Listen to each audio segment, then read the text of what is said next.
Do you have a passion project you want to bring to life? Let Jamila Adams at Your Service help you. Jamila Adams at Your Service was created to assist businesswomen 40 plus by bringing their passion project to life through website design and marketing. Visit her website, jamilaadamsatyourservice.com, and register for a free 30-minute consultation. Remember, you have a voice. Use it.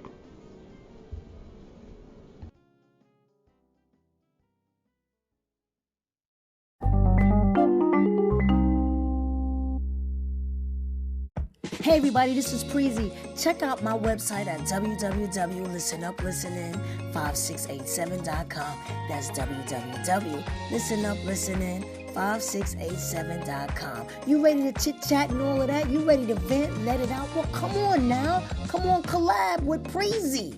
Come on and be on Listen Up Listening as a guest. Contact me at 718-354-8405. 718-354-8405. You can also contact me by email, listenuplistening5687@gmail.com. One more time, listenuplistening5687@gmail.com. Let's get it.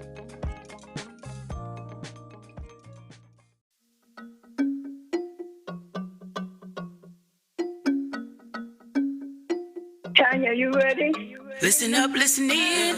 Listen up, listen in. Listen up, listen in. Listen up, listen in. Listen up, listen in. Thanks for tuning in. Let's have a conversation. Talking worldwide, it don't matter your location. What you going through and the topic may have relation. Let's get some motivation. Swap out education. Every Friday we heal, laugh, improve, and grow. Put some nutrients in your mind, give you food for the soul. I know you pumped and preparing for your weekend and low. Might as well join the discussion and tune into the show.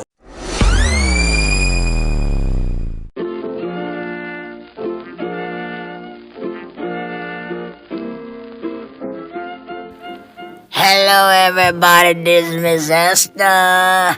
How's everybody doing on this Friday? You know I'm back for the second part of Harriett Tubman. Now it might be more than just 2 parts, but I'm here to talk about the second part. Are y'all ready? Let's get it.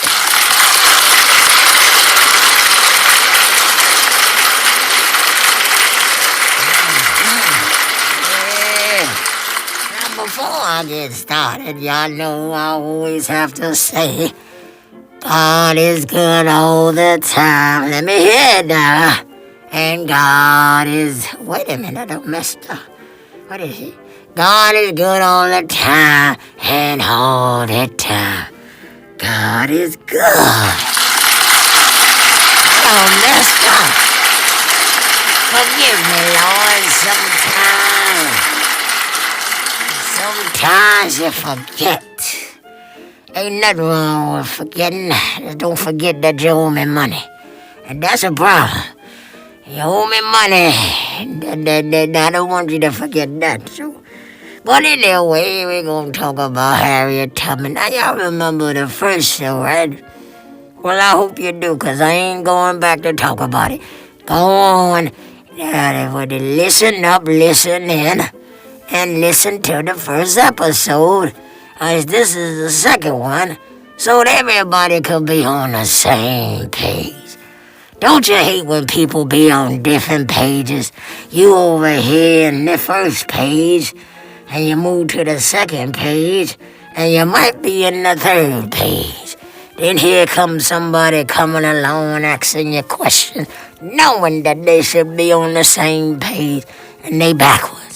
I don't be doing all that. Pay attention and focus. It don't take a long or hard time to focus. There's a lot of things going on in the world today, so you got to have your brains got to be chaptered. You understand? You got to have sections in your brain. Just like let me tell you something. You know how kids have a loose leaf paper, have a loose leaf notebook? You got to have a loose leaf in your brain. You got to have sections. You got to have this section. Sometimes you have a smart section and you might have a stupid section, but try not to put too many papers on the stupid section.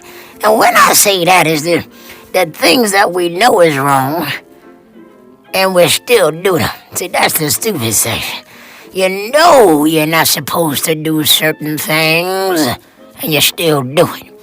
So you don't want too many loose leaf papers in that section. You want intelligence to be full of paper. You want to take care of your home to be full of paper, but you want to take care of your health to be really full. And take care of your family. That's important. But let me get on back to Harriett Tubman, because I'll talk about another topic. Or didn't forget about what I was talking about. And please be giving me all these papers like I'm in WBLS or something, and then doing the Steve Harvey show. Give me 75 papers every time I come up. It's the same amount of papers. I don't know what's wrong with her. Anyway, we want to talk about the 6 strategies Harriett Tubman and others used to escape along the Underground Railroad. Yeah, there were 6. From elaborate disguises to communicating in code to fighting back, enslaved people found multiple paths to freedom. Did you know that? It wasn't easy for Harriet to cut through the what they call it, the bushes and the trees and all up in them hills and the darkness and it was a lot. You'd be surprised. You ever been on a mountain somewhere or some in the bush area? You got all kind of insects and stuff in there. And to think they had to go through that, walking through water, don't know what's in that water, just to escape to freedom. Now, despite the horrors of slavery, it was no easy decision to flee. You see, escaping often involved leaving behind family and headed into the complete unknown, where harsh weather and lack of food might await. That was difficult to leave your family and family. Some family members you can't even stand, but in this particular situation, it was hard because a lot of families did not want to go. You see, they were scared. Well, what if I get caught? Will they kill us, hang us? What they gonna do? Send us to the other master who treats you so bad? Will they cut off my foot? Will they do this? They were scared. And that was a tough decision to leave them, you understand? But then there was the constant threat of capture, like I said, and so-called slave catchers and their dogs roamed both sides of the Mason-Dixon line, nabbing runaways and sometimes free black people like Solomon Northup and transported them back to the plantation where they would be whipped, beaten, branded, or killed. Now y'all know about the whip part and the beating part and even the killing part. But branded, now if you understand what branded is, they would take a hot thing. I think they do that for cows to mark them. That is fire. Fire. And have a metal and stick it on your skin until it prints of whatever sign they had onto your skin. That is permanent skin damage. That skin is burnt and damaged. This is what they used to do. Make no sense, suckers.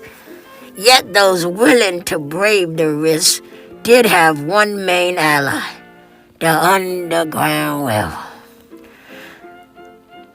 A vast, loosely organized network of constant changing routes that guided black people to freedom. I'm sorry, the word was alley. It spelled it different. Pass my glasses, baby. They got words on here, the I's supposed to be with the E and now I see a Y. Thank you, baby. Now, all told, in the decades preceding the Civil War, up to 100,000 black people escaped slavery. Some went to Mexico, or Spanish-controlled Florida, or hid out in the wilderness.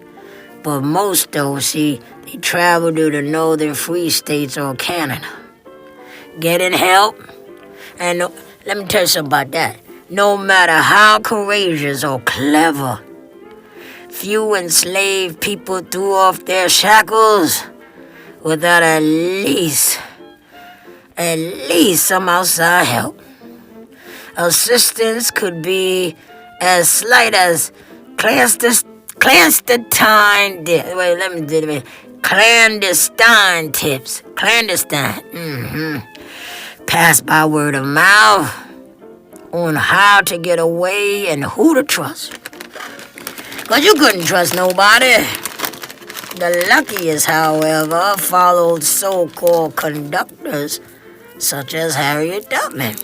She was a conductor, like a conductor on a choo-choo train, who, after escaping slavery in 1849, she devoted herself fully to the Underground Railroad. Yes. In about 13 trips back to the eastern shore of Maryland, where she had been brutally mistreated as an enslaved child. I mean, that child was working at 5. What child works at 5 years old? 7 years old. This is sad. Tubman rescued some 70 people, mostly family and friends. Like her fellow conductors, Tubman cultivated a network of collaborators, including so-called station masters, who stashed her charges in barns and other safe houses along the way. And Tubman knew the Maryland landscape inside out, and she followed the North Star. I know we got no North Stars out here. Maybe it's south, east, and west, but I ain't never seen no North Star. And see, following the North Star would take her to the rivers at the Snake North. And she knew which authorities were susceptible to bribes. And she knew how to communicate, you understand? And gathering intelligence without being caught. And she would, for example, sing certain songs or mimic an owl to signify when it was time to escape or when it was too dangerous to come out of hiding. And she also mailed coded letters and sent along messages. Yes, along messages. Now, it was about timing, too. Timing was very, very important. You see, over the years, Tubman developed certain extra strategies for keeping her pursuers at arm's length, you understand? For one, she usually operated in the winter, when longer nights allowed her to cover more ground. She also preferred leaving on a Saturday. Everything right on the weekend, knowing that no notices about runways would appear in the newspaper until Monday, since there was no paper on Sunday. Oh, that's just like now. The bosses sometimes don't be there on the weekend, and you be there and you do whatever you want. But when Monday come, you gotta get yourself together. You see, she also, Miss Tubman, she carried a pistol. I don't know if it was a Smith & Wesson or James and Joseph, but she had one. And both was for protection and to intimidate those in her care who considered turning back. That's like I said on the first show. She said, ain't gonna be no turning back, because once you turn back, you gonna get caught. That's what it is. So you either going or you're not. We ain't gonna have no mixed messages going on. In addition, she brought drugs with her, using them when her baby's cries threatened to give away her group's position. So you had to drug the baby. I don't know what type of drug they had back then. I'm not sure if they had marijuana or some type of, I don't know, maybe it was some type of medicine that has something inside to keep the babies from crying. But no matter what, she was there to save them, so the babies was walking through the woods high. I never ran my train off the track, that's what she said. Tubman would later state, and I never lost a passenger. Gone, girl. Well, she should have been up here driving the number 25 train, never mind. Now, they had a lot of disguises and hiding, too. You know, they had to return again and again to Maryland. Tubman often relied on disguises, dressing as a man, an elderly woman, or a middle-class free black, depending on the situation. Her fellow conductors made similar use of costumes.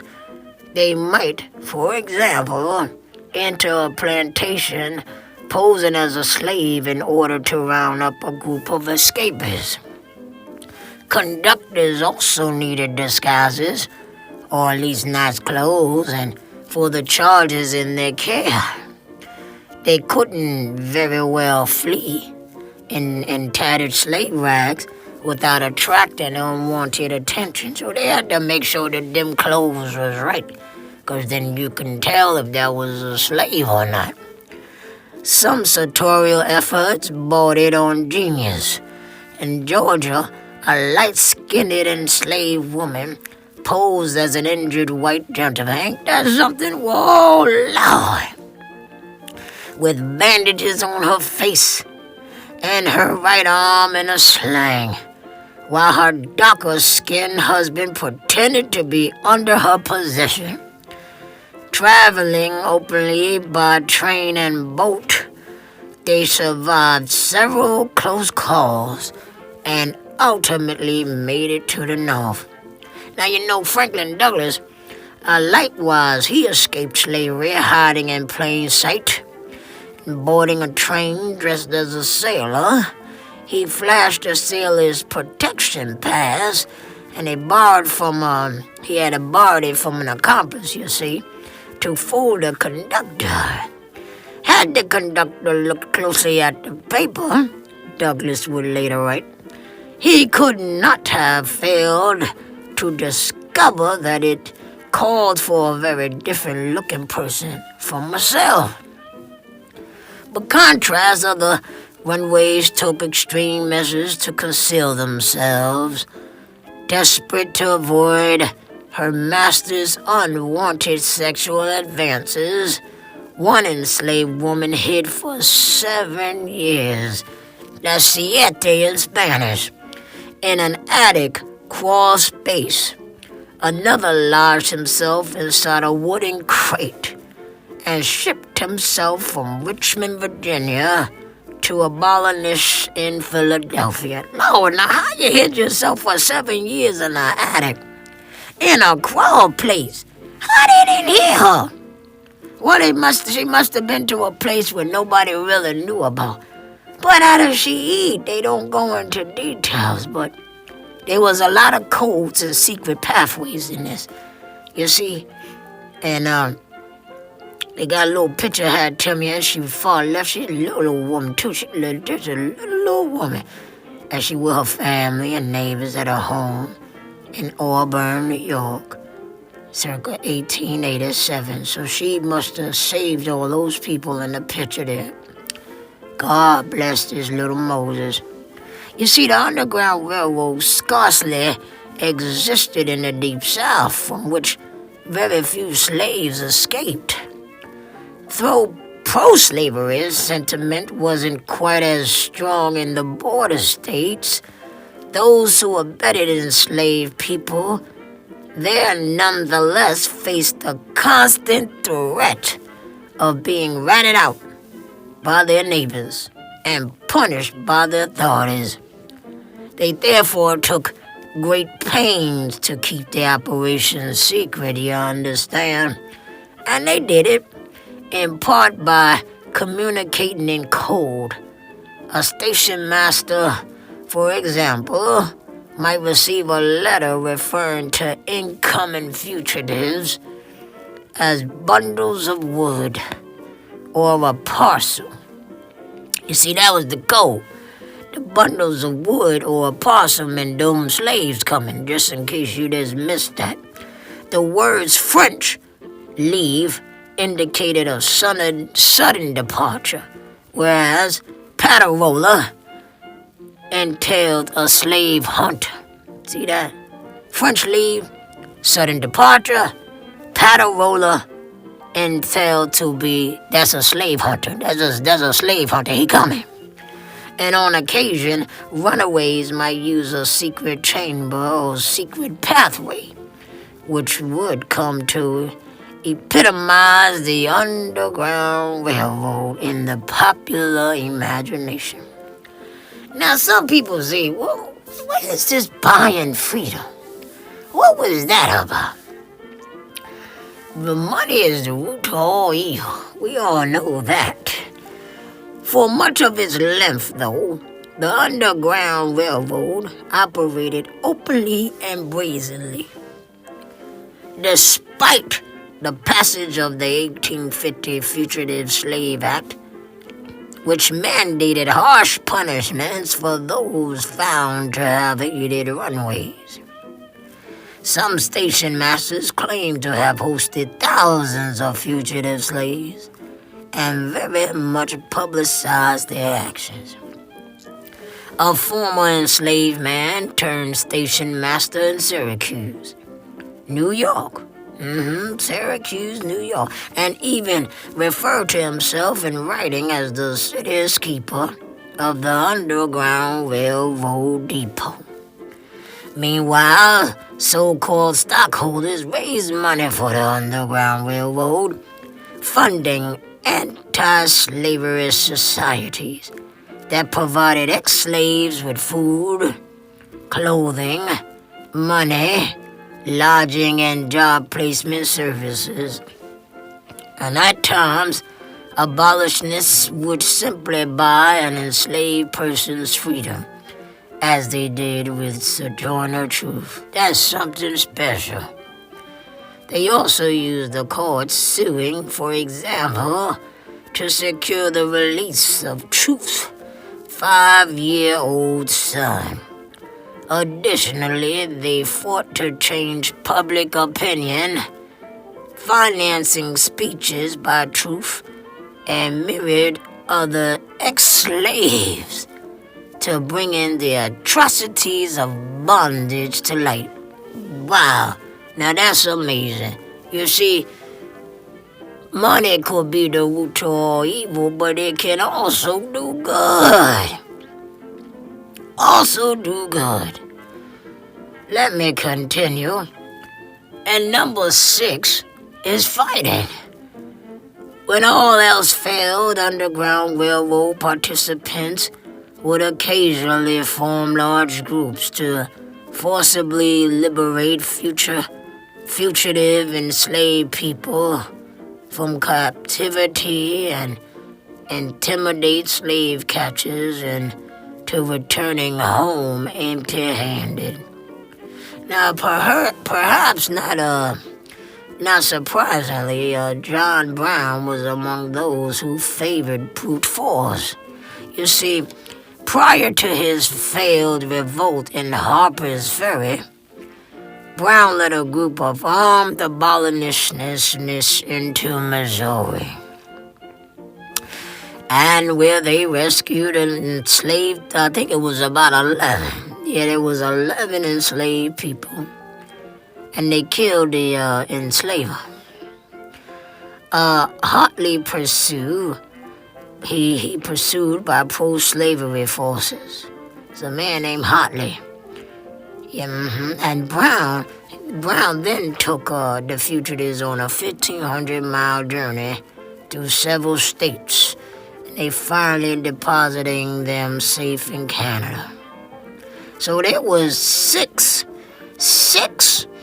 strategies Harriett Tubman and others used to escape along the Underground Railroad. One that I read was the getting of the help. 2 was the timing. 3 was disguises and hiding. 4 was codes, secret pathways. And 5 was buying freedom. And 6 was fighting. It was hard trying to get through that Underground Railroad. Very difficult task. People posing and taking chances and disguising themselves. Harriett Tubman tweeting like a little owl. Tweety tweet, tweety tweet. Probably was something like this. She probably did. I'm sure she did. I'm sure she made some type of sound to let them know she was coming. She did a lot. That was a strong woman. And all the people that helped her were strong too. But this is not over. For we have to know what took place while Harriet Tubman was going through that Underground Railroad. And it is so beautiful to know that she saved so many. She took a risk with her life now. She took a risk with her life. Well, join me next time for part 3 of Harriet Tubman. This is long now. Harriet Tubman did a lot now. That's why I want to make sure that I cover everything with Harriet Tubman. I don't want to leave nothing out. Did you know that there was a little known Underground Railroad that ran south to Mexico? Well, maybe next week I'll talk about that. I ain't too sure now, so don't rush me. You understand? Whatever please you give me, that's what I'm gonna talk about. Anyway, I hope everybody enjoyed their day. Today is, what the date is? Friday, March 31st, 2023. Enjoy your day no matter where you're at, and always remember that life is short. People are short. And I got a dog that's short. Don't let people get you down. People come in disguises the way that those people went in disguises trying to escape. People wear sheep's clothing, but they wolves. Be careful of people like that. Some are family, some are friends, some are co-workers, some are neighbors. You got to know who's right in your life. Don't keep people around because you feel you have to. Toxicity is not good. Whether it's family or friends or even someone you're loving. Your love for yourself comes first. And sometimes we don't want no hate towards the people. We don't want that. No tit for tat, no tat for tiff. We don't do those things. Sometimes you have to separate yourself from those that don't mean good, that want to cause harm, that want to gossip, that want to do things that's negative. If you trying to live a positive life, then you must exclude yourself from these people. You can't have them around and you're trying to do the right thing. You can love them from afar. Don't wish nothing bad on nobody. 'Cause see, when you do that, it'll come back to you. Praise God all the time. Because remember, God is good all the time. And all the time, God is good.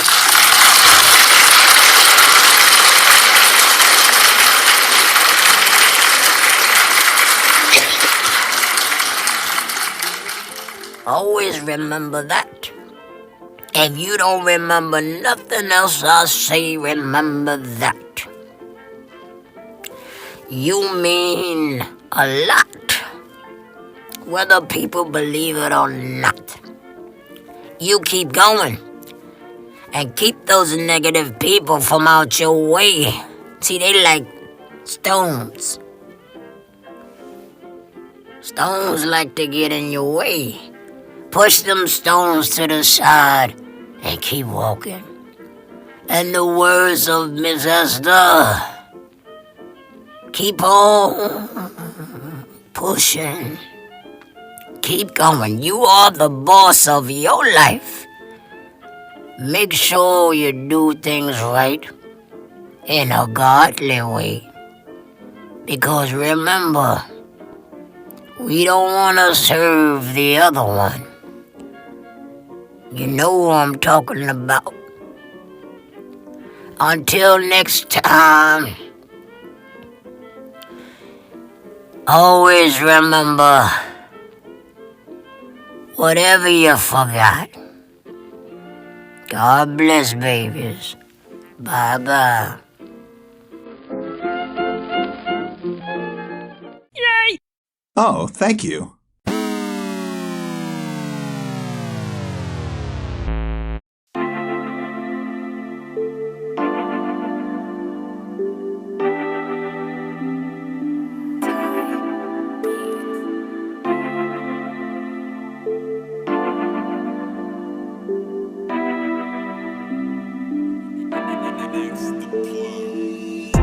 That concludes this episode of Listen Up, Listen In with your host, Preezy. Hey, yo, Preezy, tell them how to keep in touch, baby.